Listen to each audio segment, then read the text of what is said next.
अयोध्या से जैन संपदा के साधु संतों का दिगंबर स्वरूप से कटी ठंड में पदयात्रा भक्ति और श्रद्धा का अटूट विश्वास।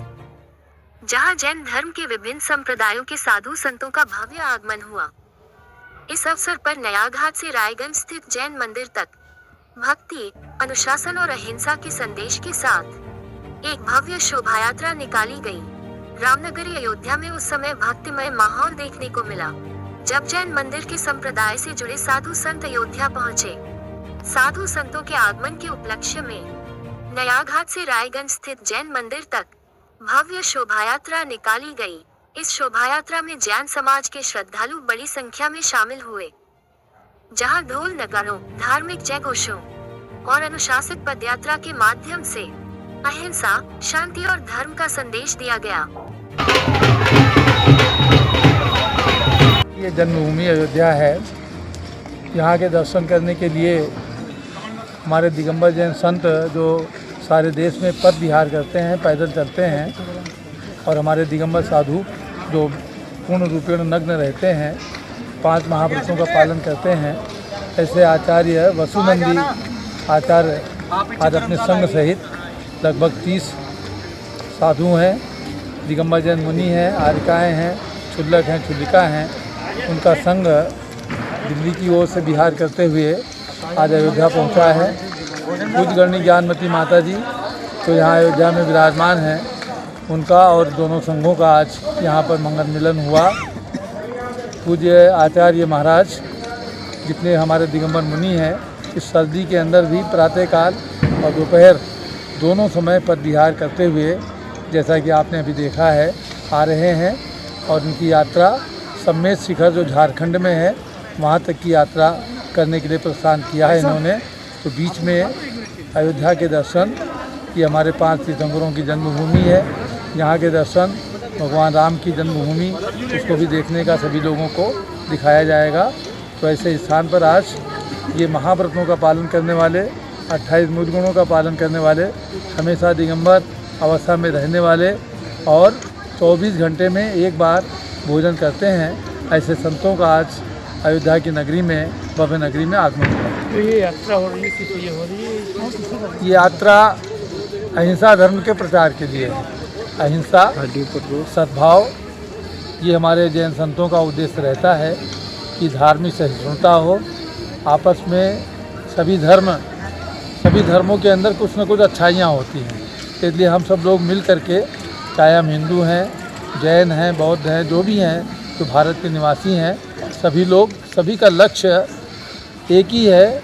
आत्मा हमारी इस शरीर के अंदर है और ये आत्मा भगवान आत्मा है, इसलिए हमको भगवान आत्मा को प्राप्त करना है।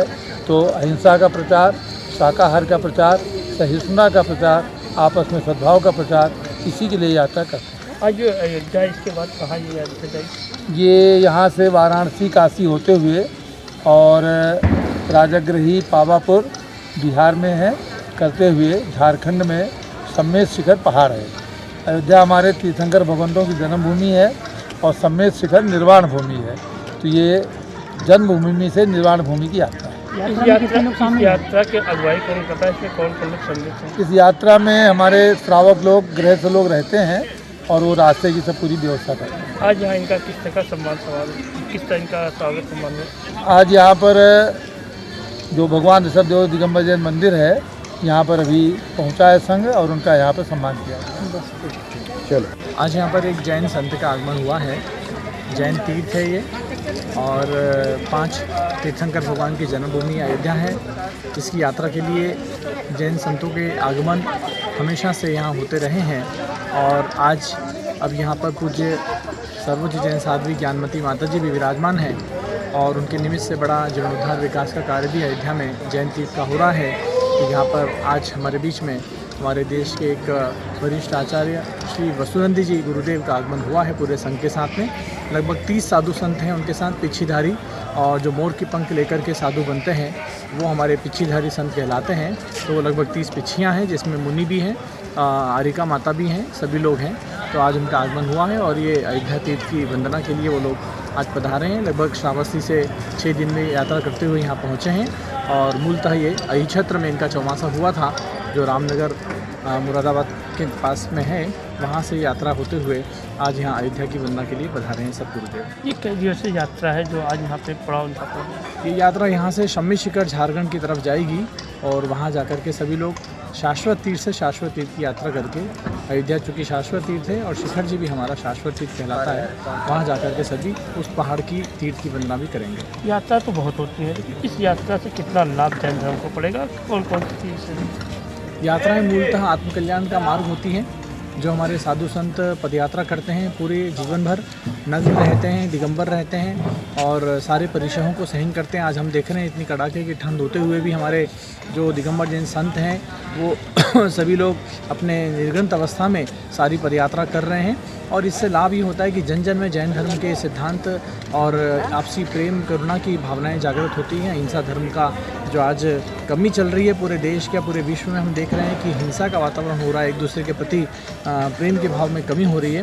तो ये यात्राएं मैं समझता हूँ कि लोगों के मनों में एक शांति और प्रेम का संदेश देती है। जो ये साधु यहाँ अयोध्या है, उसको लेकर आप लोगों ने किस तरह तैयारी की है, कि क्या क्या कार्यक्रम यहाँ होंगे? आज यहाँ पर आचार्य ऋषि का आगमन हुआ है। लगभग 38 साल पुरानी इनकी दीक्षा है, 38 साल से ये संत हैं और हम लोग को प्रसन्नता हुई। हमने दिगंबर जैन अयोध्या तीर्थ क्षेत्र कमेटी की ओर से उनका भव्य अगवानी करी, बैंड बाजे के साथ उनका आगमन हुआ और हमारे संत समूह में यानी कि पूज्य ज्ञानमती माता जी के पूरे संघ ने भी उनकी अगवानी करी और मुख्य द्वार और मार्ग से उनको बाकायदा सा सम्मान लेकर आए। फूलों की बौछार करते हुए उनके पाद प्रक्षाल भी हुआ, दूध और जल से उनके पैरों को धुलाया गया और हमारे पूज्य स्वामी जी जो इस कमेटी के अध्यक्ष हैं, हमारे अमरचंद जी जो महामंत्री हैं, मैं स्वयं जो इस यहाँ पर सेक्रेटरी हूँ, डॉक्टर जीवन प्रकाश जैन और भी सभी तमाम पदाधिकारीगण यहाँ पर उपस्थित रहे। आज आदिश जैन, सराफ, रितेश जैन, लखनऊ से सभी लोग उपस्थित रहे और सबने आचार्य श्री की अगवानी करके उनको ससम्मान यहाँ पर आमंत्रित किया। तो कितना सौभाग्यशाली अपने आप को समझते हैं इस कार्य को लेकर? संतों का समागम बहुत ही दुर्लभ है और दुर्लभता से ये प्राप्त होते हैं क्योंकि जीवन बड़ा लंबा होता है और संत दिगंबर संत की जहाँ तक बात करें तो हमारे जैन समाज में लगभग 1600-1700 दिगंबर जैन साधु साध्वियाँ हैं। तो हम समझते हैं कि एक बहुत छोटी संख्या है, कम संख्या है और ऐसे में यदि संतों का समागम हो जाए, आज ज्ञानमती माता जी सर्वोच्च साध्वी हैं, 92 साल की उम्र है और 74 साल की उनकी दीक्षा हो गई है। ऐसे संत में और दूसरे हमारे आचार्य श्री वसुनंद जी आए हैं, 38 साल की दीक्षा हो गई है। ऐसे संतों का समागम होना और हम लोगों को ऐसे मौके पर साक्षात उसके प्रत्यक्षदर्शी बनने का सौभाग्य मिलना है बहुत बड़े पुण्य की बात है।